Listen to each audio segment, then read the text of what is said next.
aujourd'hui, nous sommes en compagnie de Muriel Moore pour votre nouveau roman Les lois des vents tournants, thriller, aux éditions Encre Rouge.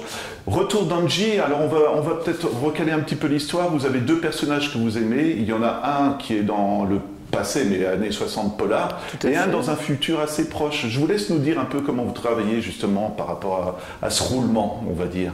Disons que mon choix s'est fait très simplement. Je voulais avoir suffisamment de liberté pour inventer des choses et ne pas être vraiment accroché à l'époque actuelle. Donc j'ai choisi le personnage d'Engie. C'était le premier que j'ai fait comme personnage récurrent. Et ensuite, mais avec un futur proche, hein, de manière à ne pas... C'est pas de la science-fiction. Donc il n'y a pas de vaisseaux spatiaux, non, des choses comme ça. Je ne suis pas science-fiction. Et le second, Thelma est une détective privée. J'ai commencé la série fin des années 50 et on attaque maintenant le début des années 60. Et là, c'était par rapport aussi à toute une ambiance. Je ne suis pas du tout fan de jazz, mais plutôt de rock.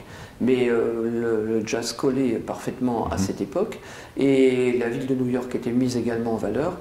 Et mon choix concernant les personnages est de les mettre au centre de mes romans. Là, on en a déjà discuté. Oui. Et c'est vrai que c'est, pour moi, le plus important sont les deux personnages et leur environnement, tous les gens qui gravitent autour. Et après, l'intrigue vient également de manière à donner quand même de l'intérêt à l'histoire et créer toujours un suspense que j'aime ne résoudre dans les toutes dernières pages. Voilà. Donc voilà la naissance des deux personnages qui ont grandi, je dirais, presque seuls au fur et à mesure des romans. Là, en ce moment, j'alterne la Engie, donc, est l'héroïne du dernier roman qui vient de sortir en octobre. Et je commence à travailler déjà depuis quelque temps sur un autre Thelma. On se retrouve maintenant en 1962. Voilà. Voilà. Alors pour ce nouveau roman avec Angie, on va expliquer rapidement, c'est la femme du Premier ministre qui est assassinée. Et Angie, elle est un petit peu à la retraite, on va dire. On l'appelle pour revenir enquêter. En fait, Angie, elle a totalement décroché après ce que j'appelle la période du cataclysme, où il y avait de gros soucis en Europe. Et le monde tel qu'il est actuellement, la société, disons, telle qu'elle est actuellement, ne lui convient pas. Elle y voit peut-être un manque de liberté individuelle, et c'est quelqu'un d'extrêmement épris de liberté. Donc elle a posé sa démission, et elle a changé de carrière puisqu'elle était aussi passionnée d'écriture et également de graphisme. Donc elle est devenue auteure de romans graphiques. Elle s'est retirée dans une petite bicoque qu'elle a retapée en Normandie, mais elle a gardé d'excellents rapports avec son ancien mentor et responsable qui lui a d'ailleurs sauvé la vie. Et c'est pourquoi lorsqu'il a des enquêtes qu'ils appellent parallèles, un petit peu sensibles, voilà, il fait appel à Angie qui répond toujours présente. Justement, ce qu'il y a d'intéressant, c'est que par rapport à Thelma, est-ce qu'on peut dire qu'il y a travail d'équipe avec Angie? Thelma, c'est plus en solo ou pas? Enfin, elle a 2-3 collègues, mais là, c'est dans un cadre vraiment organisé, on va dire, puisqu'il y a le directeur, et puis il y a un acolyte dont on parlera un peu plus tard aussi. Disons qu'elle est plutôt dans une structure, elle était profileuse, voilà. Donc à l'époque où elle travaillait pour les services de renseignement. Donc effectivement, elle travaille dans un cadre, même si elle-même est vraiment très très indépendante. En ce qui concerne Thelma, bon, à la suite aussi des expériences plus ou moins douloureuses de son existence, elle s'est installée en tant que détective privée à New York. Et par contre, elle commence à avoir une petite équipe, notamment son compère Benny, qui lui est journaliste et de ce fait a beaucoup d'informations qui lui vient en aide. Et on va la voir progresser dans le prochain roman, cette équipe justement. D'accord. On revient à cette histoire là du roman avec Angie. Ce que j'ai bien aimé, alors c'est toujours difficile parce qu'il ne faut pas en dévoiler trop, c'est les liens entre la politique et les médias aussi. Est-ce que vous y avez pensé tout de suite ou pas? Bon, j'y ai pensé dans le sens où je voulais un milieu un petit peu clos, avec un ou une coupable qui se trouve dans ce milieu, et faire également une autre intrigue. Donc c'est un peu une intrigue à tiroir, et le fait de créer une émission récurrente avec des gens qui se retrouvent et qui vivent un petit peu presque en groupe pendant la saison m'a permis justement de faire une sorte de vase clos au niveau des pistes. Voilà.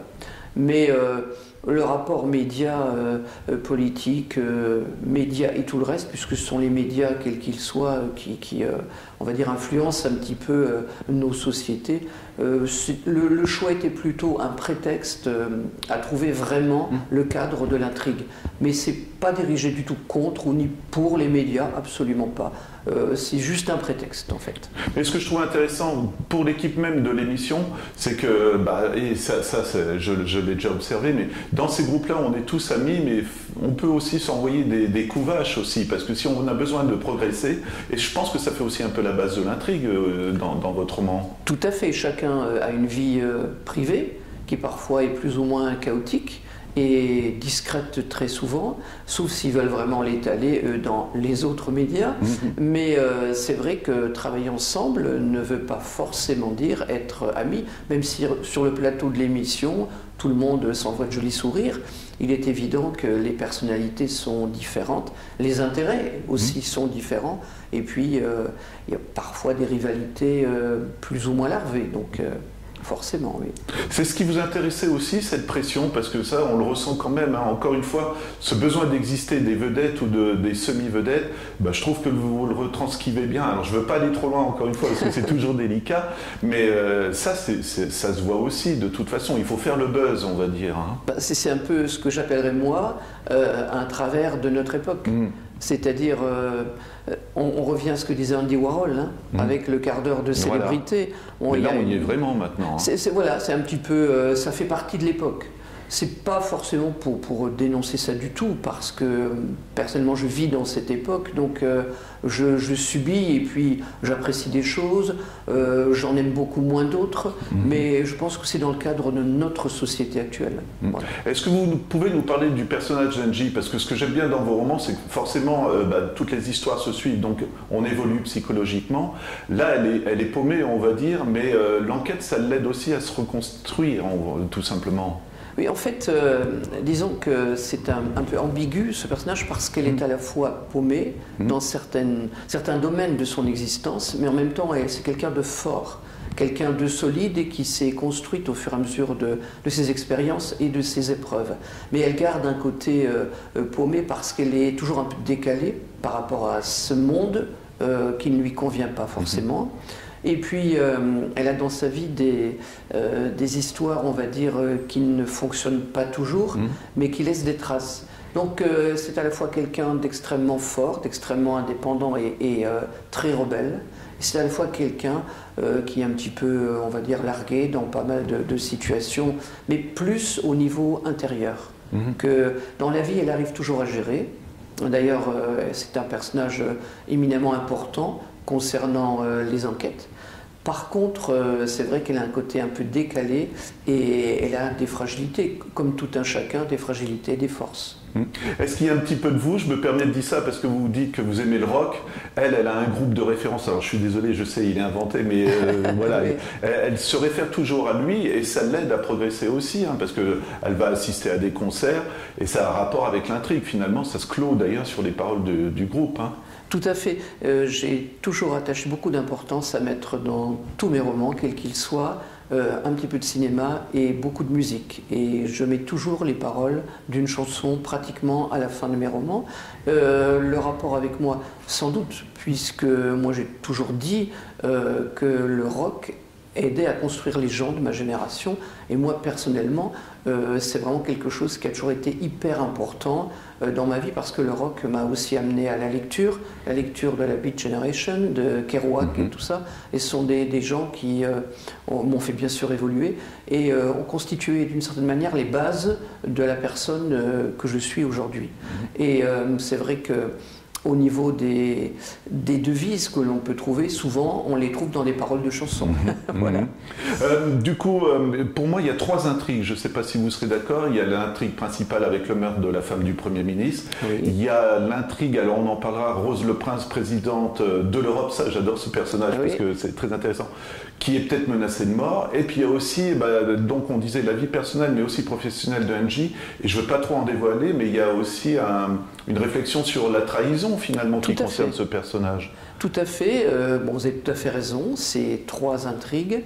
Et parce que sa vie personnelle est une forme d'intrigue, avec un fil rouge qu'on a commencé déjà à dérouler 2 romans auparavant, et qui va continuer dans les prochains romans, parce que j'ai déjà un petit peu le prochain roman, l'intrigue en tête, même si celui-ci n'est pas du tout commencé.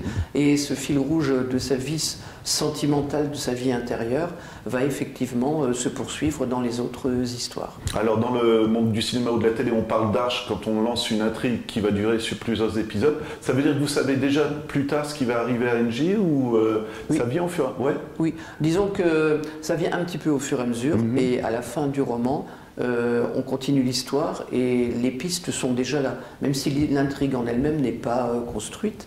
Par contre, l'évolution du personnage principal, NJ, est forcément déjà, on veut dire, en perspective. Voilà, alors je suis toujours sur la corde raide comme ça, mais il y a plusieurs personnages qu'on suit depuis plusieurs épisodes. Tout à fait. Et on peut en abandonner un comme ça. Alors, je ne sais pas si vous voyez ce que je veux dire, ou le décider du sort d'un, et puis ça surprend, quoi, mais c'est courageux aussi finalement. Mais ce personnage n'était pas central. Et c'était une aide concrète, fonctionnelle pour l'enquête, parce qu'une aide technique, on va dire. Et ça permet peut-être de dévoiler d'autres choses un peu plus tard. Donc il a été arrêté.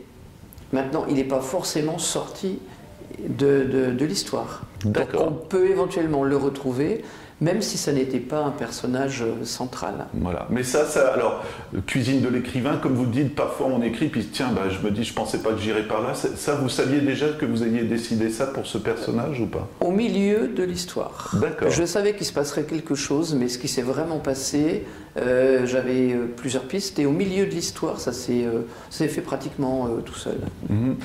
J'aimerais bien qu'on parle un peu de la vision de l'Europe. Alors, je vais pas faire des grandes phrases et des choses comme ça, mais une présidente de l'Europe, un personnage charismatique, parce que là, pour le coup, on le voit depuis plusieurs romans. Il vous plaît ce personnage, j'ai l'impression, non? Tout à fait. Alors, elle n'est pas présidente de l'Europe. Elle voulait, et au dernier moment, elle est restée présidente de la France, parce qu'elle voulait vraiment s'investir dans son pays, même s'il était pressenti pour prendre effectivement la direction de l'Europe. Et oui, c'est un personnage qui me plaît énormément. C'est quelqu'un de fort, de naturel. Bon, bien sûr, c'est pas quelqu'un qui fait forcément tout bien, mais moi je ne connais personne qui fasse tout bien, que ce soit parmi les politiques ou parmi les autres personnes. Bon, tout le monde a droit à l'erreur. Simplement, elle a une forme de patriotisme, une vision de son pays et de son engagement pour le pays et les gens qui peuplent son pays, et également d'une certaine manière aussi pour l'Europe. Mais je crois que ce qu'elle essaie de faire, c'est de faire de son mieux. Et ça, pour moi, je crois que c'est l'idéal suprême par les temps qui courent, faire de son mieux pour les gens qui l'ont mis là, parce qu'en fait, elle a été élue donc par des citoyens. Et elle essaie de faire en sorte, parce que c'est quasiment un plébiscite, c'est quelqu'un C'est ça, ce que j'aime bien, c'est qu'elle est populaire, quoi. Voilà, elle est très appréciée, et c'est quelque chose, moi, qui me fait rêver, quoi, aujourd'hui. On va dire ça. C'est pour ça aussi qu'elle m'est très sympathique. Voilà. Cette équipe, elle vous plaît? Vous aimez bien les enquêteurs, je veux dire. Vous aimez bien les retrouver aussi, comme Thelma avec ses amis. Moi, et je vous l'ai dit, à chaque fois, j'avoue que j'ai une petite préférence pour Thelma, mais on y retrouve un petit peu des parallèles. On peut s'amuser à le faire aussi. C'est un travail d'équipe des deux côtés. Bien sûr. Mais il y a une structure, comme je disais, pour Angie, quoi. Bien sûr, en tant que lectrice, j'aime retrouver des personnages récurrents, et j'aime aussi découvrir tout autour, on va dire, leur univers, leurs relations, leurs proches, leur passé également. C'est un monde qui prend véritablement forme lorsqu'il est constitué de personnages que l'on retrouve, pas forcément à chaque intrigue, mais qu'on mentionne. Bon, moi, en tant que lectrice, j'aime vraiment ça. Maintenant, en tant qu'auteur, je reproduis un petit peu, parce que lorsque on écrit, enfin pour moi c'est comme ça, c'est qu'on se plonge dans une histoire, dans un monde, avec des gens, et pendant quelques heures, on vit avec eux. Quand on écrit, ça ne veut pas dire qu'on fait que ça de la journée, ça ne veut pas dire qu'on n'a pas de vie à côté, bien sûr, mais c'est comme quand on se plonge dans un livre, dans un film. Le lire ou l'écrire, c'est rentrer dans un autre univers, même si cet univers, lorsqu'il s'agit d'un livre qu'on écrit, cet univers est quelque part en nous, d'une certaine manière. Et le fait qu'il soit représenté par des gens, lui donne vraiment une consistance et donne vie donc à cet univers. Ouais. Moi, ce que je trouve intéressant, est-ce que vous vous souvenez de l'origine, quand vous avez créé Thelma, vous dites, bon, je vais dans les années 50, après Angie, je serai un petit peu dans le futur. C'est quelque chose que c'était votre univers à vous. Je vous disais, si je devais raconter des histoires, voilà où je voudrais que ça se passe. Comment c'est venu? En fait, c'est venu, bon, j'ai toujours écrit plus ou moins des textes, des poèmes, des nouvelles, des choses comme ça. Et j'ai vraiment commencé à écrire des romans un peu plus structurés au début des années 2000. Et pour quelle raison? Parce qu'à un moment donné, je ne trouvais plus de romans qui me plaisent vraiment. De romans, pas des romans mal écrits, pas du tout, c'est pas du tout un jugement de valeur, mais des romans dans lesquels j'avais envie de me plonger, donc dans un univers qui me plaisait. Et à un moment donné, je me suis trouvé à lire des romans intéressants, avec des histoires intéressantes, mais j'arrivais pas à accrocher à d'autres univers. Et du coup, je me suis créé mon univers. Et il va de soi que Thelma comme Angie correspondent toutes deux à beaucoup de choses qui peuplent mon imaginaire. Peut-être que j'ai obtenu et découvert en lisant d'autres romans, en voyant d'autres films, et puis par rapport à ce qu'on est soi-même aussi. Donc même si elles ne correspondent pas à ce qu'on est, hein, c'est pas du tout, il n'y a rien d'autobiographique là-dedans, mais forcément on se retrouve dans les personnages lorsqu'ils sont récurrents surtout. Voilà, ça sera une de mes dernières questions, mais est-ce que c'est un plaisir d'avoir créé un roulement, on va dire, comme ça vous permet de vous renouveler aussi, mais de rester avec ces mêmes personnages, c'est toujours le même plaisir aussi? Ah, toujours le même plaisir. Ouais. Toujours. Et tant que ce plaisir perdure, je continuerai d'écrire. Et si un jour je m'aperçois que le plaisir diminue avec l'une, avec l'autre ou avec les deux, j'arrêterai d'écrire et je ferai d'écrire ce genre d'histoire et j'en ferai d'autres. Voilà, et toute dernière question, vous n'avez pas peur de les perdre? Alors justement, Angie et Thelma, un jour ou l'autre, on n'a peut-être plus d'idées ou des choses comme ça? Pour l'instant, il y a matière dans les deux cas pour un bout de temps à écrire. Pour le moment. Voilà. Maintenant, les choses évoluent, nous aussi. Donc, mais voilà. C'est vraiment un plaisir parce que, en tout cas, voilà, de voir des personnages qui vivent comme ça, je pense que pour vous, c'est toujours agréable de se mettre devant son ordinateur et de dire, bon retour Angie, bon retour Thelma. Voilà. Quoi. De les retrouver, tout à fait.